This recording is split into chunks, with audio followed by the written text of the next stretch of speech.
اسلام قبول کرنے سے کئی سال پہلے حضرت عمر بن خطاب رضی اللہ تعالیٰ عنہ ایک دفعہ تجارتی قافلے کے ساتھ مال لے کر مکہ سے شام گئے۔ قافلے میں قریش کے کئی اور بڑے سردار بھی شامل تھے۔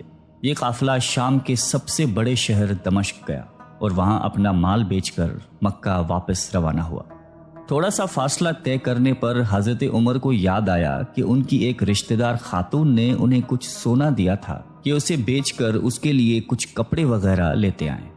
انہوں نے اپنے قافلے کے ساتھیوں سے کہا کہ فلاں عورت کا کام کرنے واپس دمشق جا رہا ہوں، کوشش کروں گا کہ یہ کام کر کے جلدی واپس آ جاؤں۔ حضرت عمر دمشق واپس گئے تو بازار بند ہو چکے تھے۔ مجبوراً وہ ایک مسافر خانے میں ٹھہرے اور سو گئے۔ تھوڑی دیر کے بعد اللہ کا ایک بندہ مسافر خانے میں آیا۔ اس نے حضرت عمر کو جگایا اور اپنے ساتھ اپنے گھر لے آیا۔ یہ بات واضح نہیں تھی کہ وہ شخص حضرت عمر کو پہلے سے جانتا تھا یا ان کے والد خطاب سے ان کی واقفیت تھی۔ انہوں نے حضرت عمر کی بڑی خاطر و مدارت کی۔ کھانا کھا کر تو وہ سو گئے اور ان کا میزبان رات بھر عبادت کرتا رہا۔ صبح کو حضرت عمر بیدار ہوئے تو ان کے میزبان نے کہا کہ اکیلے بازار مت جانا، بازار میں لٹیرے اکثر مسافروں کو لوٹتے رہتے ہیں، میرے ساتھ چلنا۔ یہ کہہ کر وہ سو گیا کیونکہ رات بھر جاگ رہا تھا۔ حضرت عمر نے اسے جگانا مناسب نہیں سمجھا اور اکیلے ہی بازار چلے گئے۔ ابھی بازار کھلا بھی نہیں تھا، وہ بازار کھلنے کا انتظار کرنے لگے۔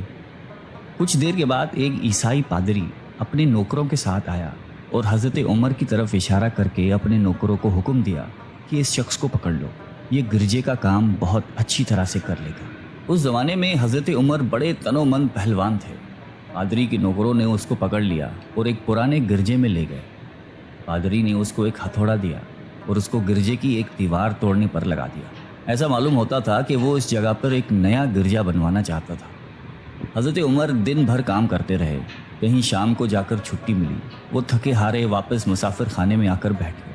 پہلے ہی دن والا نیک آدمی پھر آیا اور اس نے پوچھا کہ آپ کدھر چلے گئے تھے؟ حضرت عمر نے اسے سارا قصہ بتا دیا۔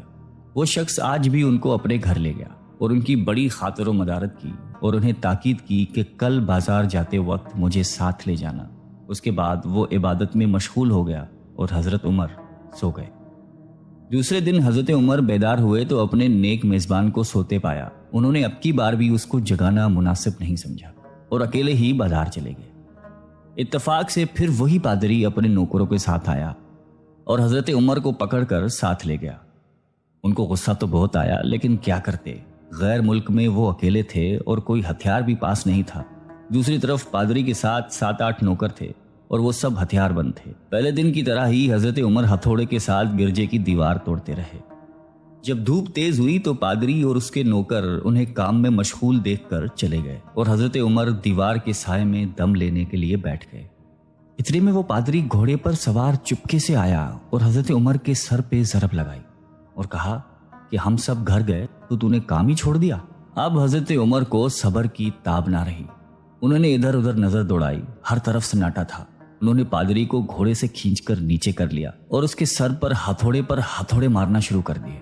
وہ بہت چیخا چلایا لیکن اس کی مدد کے لیے کوئی نہیں پہنچا۔